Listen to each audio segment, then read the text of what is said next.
Amigos telespectadores da Rede Vida de Televisão e do programa Páginas Difíceis da Bíblia. Este é o nosso primeiro programa de 2015. Estamos no dia 4 de janeiro, ainda em clima de Ano Novo, e ainda se dá e se recebe augúrio, desejo, e é o que eu faço com muito desejo de minha parte, com muita sinceridade, a todos e a cada um feliz ano novo. Cada ano que começamos, recebemos um livro com 365 páginas, um livro em branco. Nós não sabemos exatamente como será ele escrito. Será igual ao do ano passado? Será muito diferente? Haverá desigualdades para melhor ou para pior? O que nós podemos e devemos é confiar em Deus, sabendo que se Deus não nos retira da tentação ou da provação, Ele promete entrar conosco nessas mesmas provações e tentações e fazer sentir a sua mão por dentro, para que saiamos fora fortalecidos. É este ano novo que eu desejo a cada um e a cada uma, e não por último ao Padre Lucas aqui entre nós. Muito obrigado, Padre Fernando. Feliz ano novo para o senhor também, ao seu ministério, tudo aquilo que o senhor faz pela igreja. Deus também possa estar abençoando e fecundando cada vez mais o ministério do senhor nas comunicações, e também aos nossos telespectadores também um feliz e um próspero ano novo na presença de Deus, na presença da Santíssima Virgem Maria. Que todos então sejam abençoados neste ano que está começando. Hoje nós celebramos no Brasil a solenidade da Epifania. Estamos celebrando a Epifania.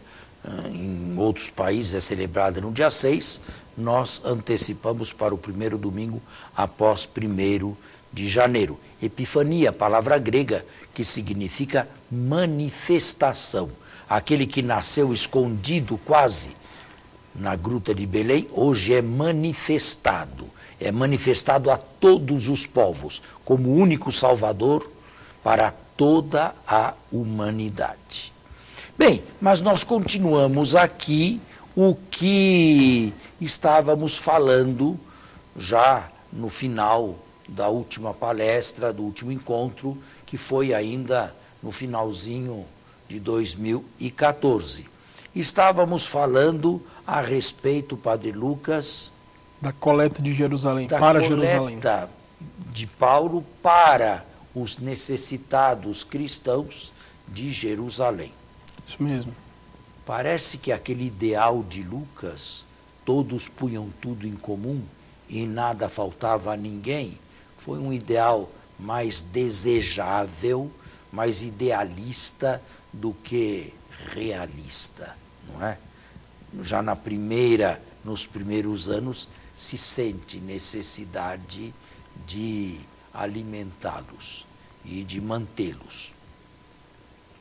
Nós podemos ir longe e perguntar: a maioria dos que seguiram Jesus nesses primeiríssimos anos eram galileus.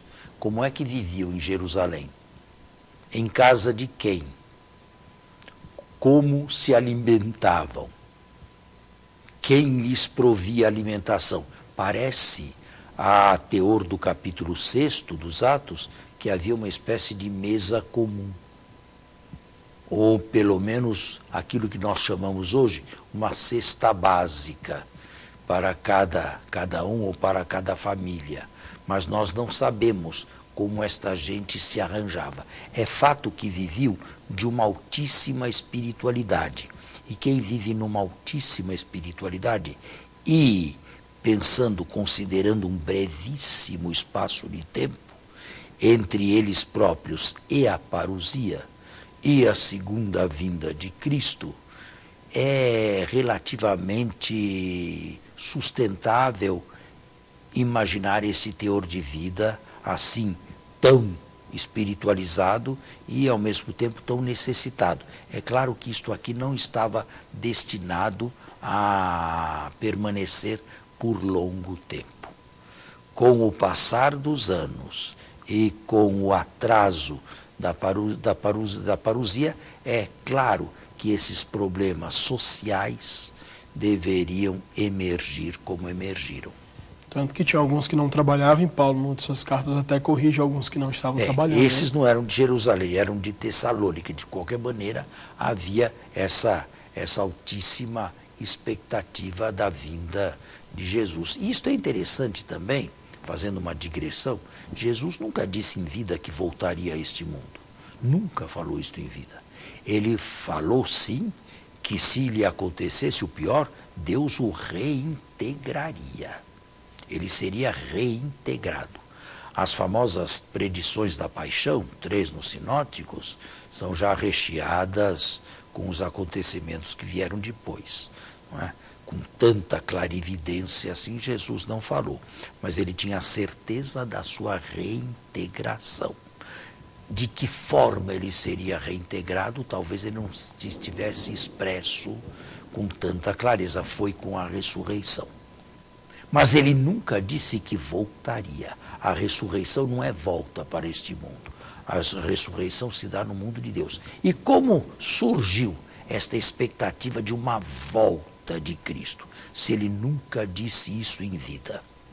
A meu ver, mas esta é uma opinião minha, esta expectativa surgiu de elaborações ou reelaborações das parábolas de crise que Jesus certamente narrou. O patrão, o senhor, o esposo, o viajante voltarão. Com o passar do tempo, quem é o esposo, quem é o patrão, quem é o senhor, quem é o viajante, a comunidade o identificou com o Cristo em pessoa. E daí surgir o que não está explícito na Escritura, mas faz parte do nosso credo: ele voltará. Ele virá para julgar os vivos e os mortos. São Paulo não dá a entender também que acreditava que Cristo voltaria? Sim, na geração dele? Com toda a segurança. Mas eu digo que isto não foi dito explicitamente pelo próprio Jesus. Foi já reinterpretação cristã. E Paulo faz parte dessa reinterpretação. Interessante. Tá certo? Certo. Bem, mas voltemos à questão da coleta, da esmola ou das esmolas, não é? Para Jerusalém. Para Jerusalém. Quando Paulo levou mais 4 a coleta a Jerusalém, parece que foi recebido friamente. Parece que a primeira reação foi negativa. Tiago, ao invés de agradecer, o manda ao templo. E ele diz que há muitos cristãos zelosos e praticantes da Torá que o conhecem mal, que falam mal dele. Então que ele demonstre o contrário. E lá começa a paixão. Mas é interessante. Durante todo o tempo em que Paulo esteve preso, ninguém da parte de Tiago foi ajudá-lo. Ninguém. Lucas não fala nada, mas há certos silêncios que são reveladores.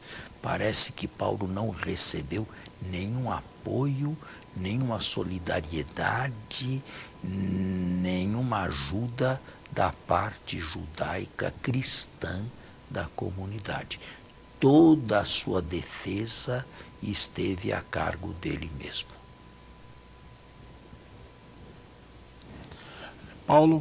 Lucas, ele parece também comparar muito a vida de Paulo com a de Jesus, né? Como um discípulo.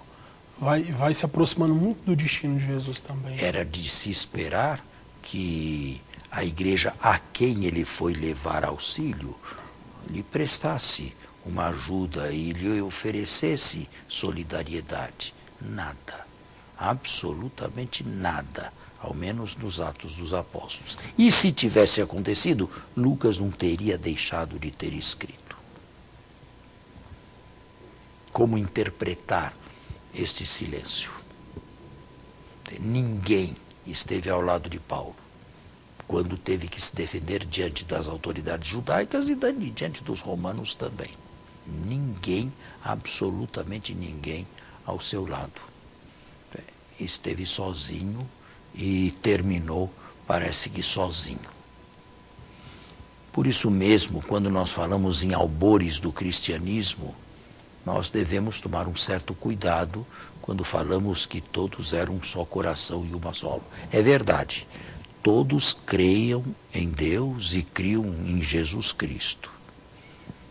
Todos esperavam servir a Jesus Cristo, mas os pontos de vista eram totalmente ou muito fortemente contrários, opostos. 3 figuras aí ressaltam neste primeiro período da igreja: Paulo, Pedro e Tiago.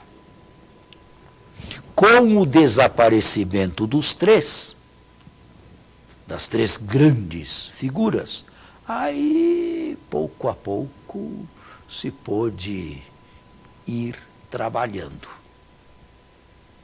Mas agora, Padre Lucas, pense uma coisa. O cristianismo, o movimento cristão, que nós chamamos movimento cristão, mas na época era ainda uma seita judaica, nasceu de maneira assim, sabe? O que nós chamamos hoje de ortodoxia nada mais era do que as propostas do tronco mais grosso. E o que nós chamamos de heterodoxia nada mais eram do que as ramificações menos grossas e que não estavam destinadas a permanecer. Façamos um intervalo e já voltamos. Quando você faz teologia a partir de uma tradição bimilenar, a partir de uma igreja bimilenar, a partir de uma autoridade suprapartes bimilenar, que é o Papa de Roma.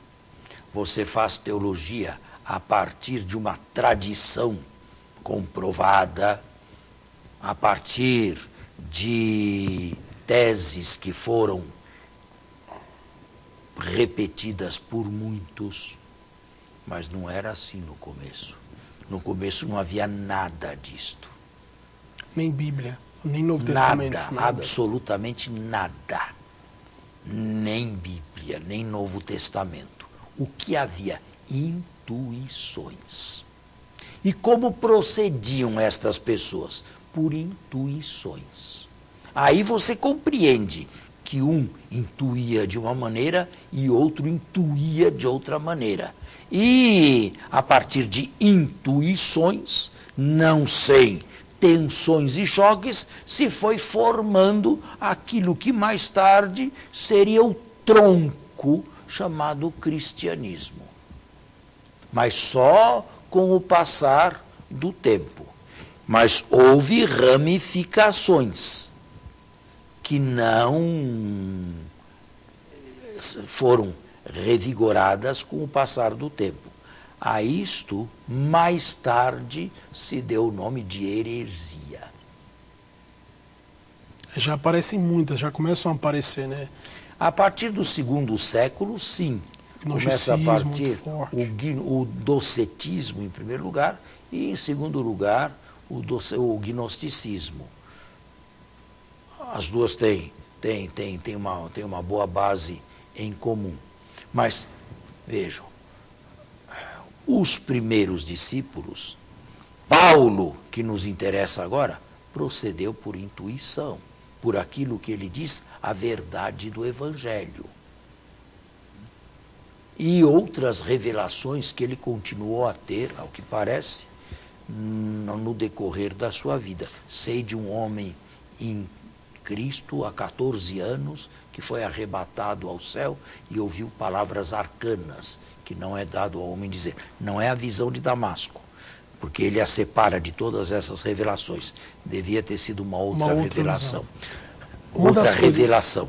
Uma das coisas, padre, que a gente pode ter certeza, assim, que era interessante a gente entender, é que apesar dessa dificuldade, havia a garantia da presença do Espírito Santo, da iluminação do Espírito, como o senhor estava dizendo. Essas intuições, elas eram fruto de uma experiência do Espírito, né, de um carisma, de uma inspiração. Só que, sim, não tem a dúvida, só que as pessoas que eram também que eram envolvidas pelo Espírito de Deus, tinham tensões entre si. A parte humana, claro, né? Tinham tensões.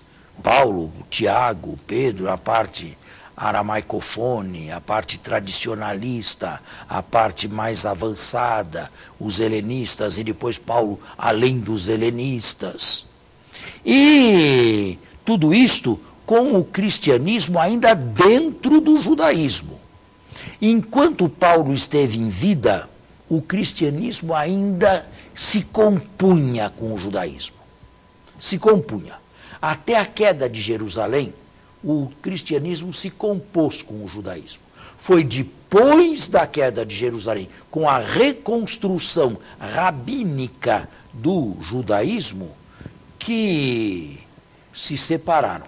Agora, eu não acredito que tenha sido tanto o cristianismo que se separou do judaísmo. Foram os rabinos, depois do ano 70, lá na Galileia, lá bem perto de onde Mateus escreveu o seu evangelho, quem sucessores dos fariseus e predecessores dos rabinos que viriam depois, traçaram um novo mapa do judaísmo, de tal forma a deixar fora dele, quer a seita cristã, quer as outras formas de judaísmo. Porque o judaísmo do tempo de Jesus era polimorfo. Havia diversos judaísmos. Sim, havia um terreno comum, mas a parte, o terreno comum, a base comum, havia diversas maneiras de se encarar o judaísmo. No tempo de Jesus a gente vê esses conflitos fariseus, Exato. Mas depois do ano 70, isto desapareceu completamente. E veio no seu lugar um judaísmo rabínico, e monolítico, e pesado, e fechado, que, como eu disse, traçou suas novas fronteiras, de tal maneira a deixar de lado não só o movimento cristão, mas também os outros judaísmos com os quais eles também não conviviam. Isto fez com que, infelizmente, se desse a ruptura. Quando o quarto evangelho, depois da morte de Paulo, foi escrito, já judaísmo e cristianismo eram duas religiões separadas. Jesus pode falar aos judeus, como se ele não fosse judeu. Celebrava-se a Páscoa, festa dos judeus, não é mais nossa. Celebrava-se a dedicação do templo dos judeus, não era mais nossa. Entende? Mas isto aqui, já no final do século, Paulo deve ter morrido entre 62 e 63 da nossa era, ele não pegou a separação definitiva. Ele estava separado, sim, ou tensamente em conflito com Jerusalém, com as autoridades de Jerusalém e com Antioquia. Ele parece que aceitou uma certa divisão. Nós com os judeus e você com os gentios. Parece que aceitou. Parece que aceitou que a igreja de Antioquia, no final, entrou para a jurisdição de Jerusalém. Mas quando alguns, se da parte de Tiago ou não, não sei, foram à Galácia tentar impor o decreto apostólico ou o modo judaizante de ser cristão, Paulo voou sobre todas as fúrias e escreve furioso a carta aos Gálatas. Certamente aquela região que foi evangelizada na primeira viagem missionária com Barnabé. Ali não. Aqui é terreno meu, foi fundado por mim e eu não aceito que haja intrusos que venham trazer de fora ideias não colocadas por mim. Que vivam isto em Jerusalém, que vivam isto em Antioquia, eu me separo.